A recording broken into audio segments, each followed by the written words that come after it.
Your afternoon crash was scheduled about 12 hours in advance, and the appointment was set by the middle of last night's sleep.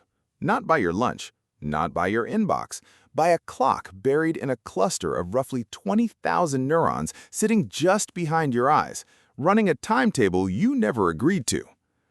By the end of the next few minutes, you'll know exactly which three systems collide inside you every afternoon, why the slump lands at nearly the same minute every single day, and how to stop fighting a fight you were never going to win.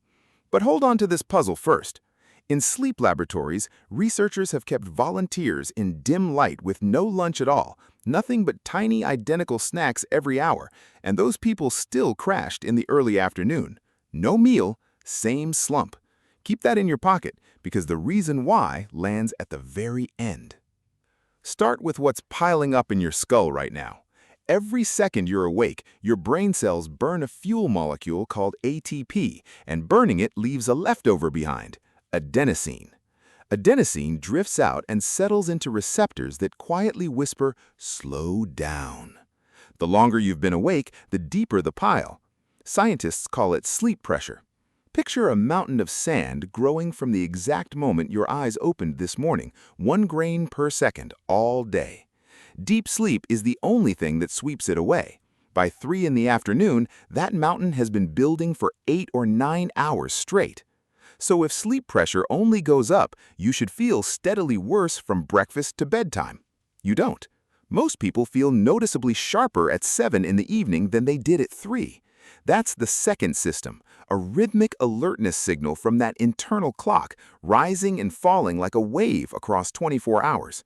It surges late morning, dips hard in the early afternoon, then makes a surprising comeback in the early evening. Draw those two lines on top of each other, the rising sand mountain and the falling wave, and the gap between them is basically how awake you feel.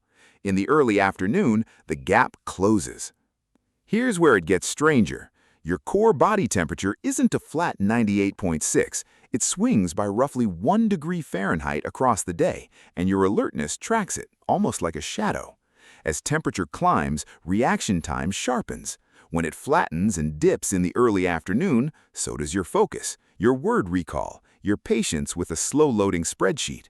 Studies of workplace and driving eras have found a real bump in incidence in that same window, second only to the pre-dawn hours. You aren't imagining the fog. It's measurable. Now, lunch. Lunch is innocent. It's just not the culprit. It's the amplifier. A large meal heavy in refined carbohydrates sends blood glucose up quickly and then down again, and that downswing often lands right on top of the dip you were already headed for. There's also a small population of brain cells called orexin neurons, which act something like the master switch for wakefulness. Research suggests rising glucose quiets them, while protein and amino acids tend to keep them firing, which is why a giant sandwich and a soda feel different at 3 p.m. than grilled chicken and vegetables. And that old story about blood being diverted away from your brain to digest food? That one's on shaky ground. Your brain guards its blood supply fiercely. The meal shapes the curve, it doesn't create it. But that's not even the strangest part. And it's the part most people get exactly backwards. Coffee. Caffeine doesn't give you energy. It has none. It works by sitting in those adenosine receptors, so adenosine can't. The sand mountain keeps growing. You just stop hearing about it.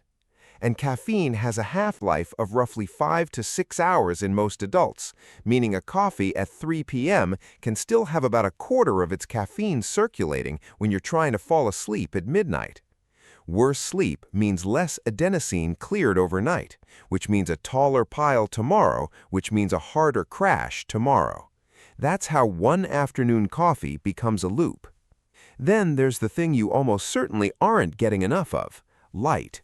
A typical indoor office runs somewhere around 200 to 500 lux. Step outside on an overcast day and you're at 10,000. Bright sun can hit 100,000. Your internal clock reads light through specialized cells in your retina, and dim indoor days give it a weak, mushy signal, so the alertness wave loses amplitude, flatter peaks, deeper troughs. Many people who work under artificial light all day are essentially running their circadian rhythm on a whisper and wondering why they can't hear it. Layer sleep debt on top and the picture completes.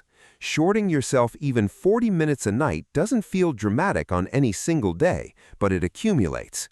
Studies have found that people running on restricted sleep steadily lose performance while their sense of how impaired they are barely budges. You feel roughly fine. You're not. And the first place that hidden debt shows up is the afternoon trough, because that's the moment your alertness wave is already at its lowest and has nothing left to hide behind. So back to the puzzle. Those lab volunteers who ate nothing and still crashed. Under carefully controlled conditions with no meals, no clocks, and constant dim light, that early afternoon dip in alertness and performance still appears. It's biological, not behavioral.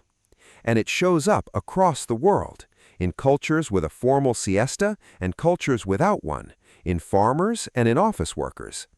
Many sleep researchers think humans are naturally biphasic, built for one long night of sleep plus a short afternoon rest, and that the modern 8-hour block is the unusual part, not the slump. Your 3 p.m. crash isn't a malfunction. It's a scheduled window your body keeps trying to open while you keep nailing it shut. Which changes what you actually do about it. Research on short naps of about 10 to 20 minutes has found improvements in alertness without the grogginess of longer ones. Go past 30 and you risk waking mid-deep sleep. 10 minutes of real outdoor light in the early afternoon feeds your clock the signal the office never will. Protein-forward lunches tend to flatten the glucose swing, and moving your last caffeine earlier protects tonight's sleep, which is the only thing that truly empties the sand. If you want to keep decoding how your body works, the systems running underneath every ordinary moment of your day, subscribing is the easiest way to catch the next one.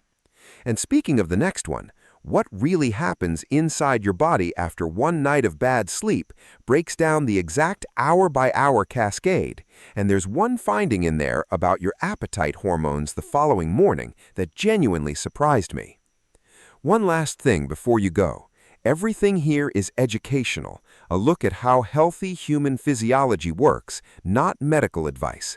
Bodies differ, and persistent fatigue can have real medical causes worth taking seriously. So please talk with a doctor or another qualified health professional before changing your diet, your sleep habits, or anything else about your health.